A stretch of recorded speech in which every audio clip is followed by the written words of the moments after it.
Hello everyone, welcome back to Hobbyist Artist. Today we're drawing a beautiful red wolf using simple sketching techniques and colored pencils.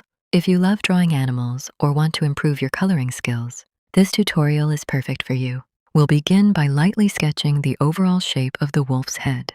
At this stage, don't press too hard with your pencil because these are just guidelines. Starting with light lines makes it much easier to adjust the proportions if needed.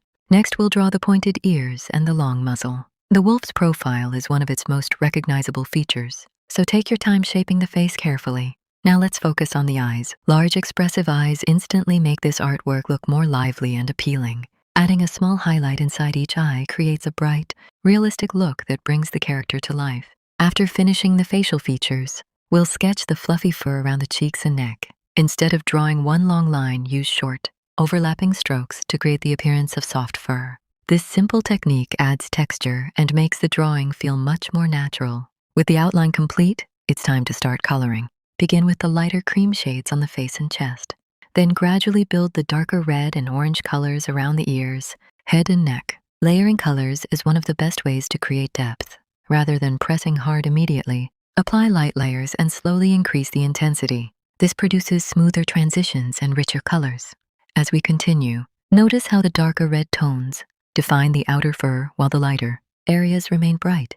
This contrast helps the drawing stand out and gives the wolf a soft, fluffy appearance. Next, use a darker pencil or fineliner to strengthen the main outlines around the eyes, nose, and fur edges. Clean outlines make the illustration look polished and suitable for comic or cartoon-style artwork.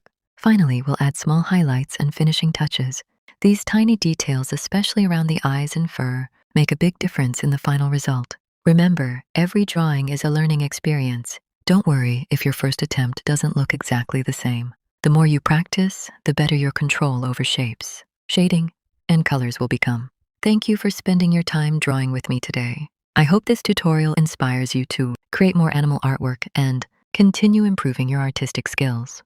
If you enjoyed this video, please leave a like, subscribe to Hobbyist Artist, and turn on notifications so you never miss a new drawing tutorial. Also, let me know in the comments which animal or character you'd like to see next. Your suggestions help shape future videos on this channel. Thanks again for watching. Keep practicing, keep creating, and most importantly, never stop drawing. I'll see you in the next tutorial.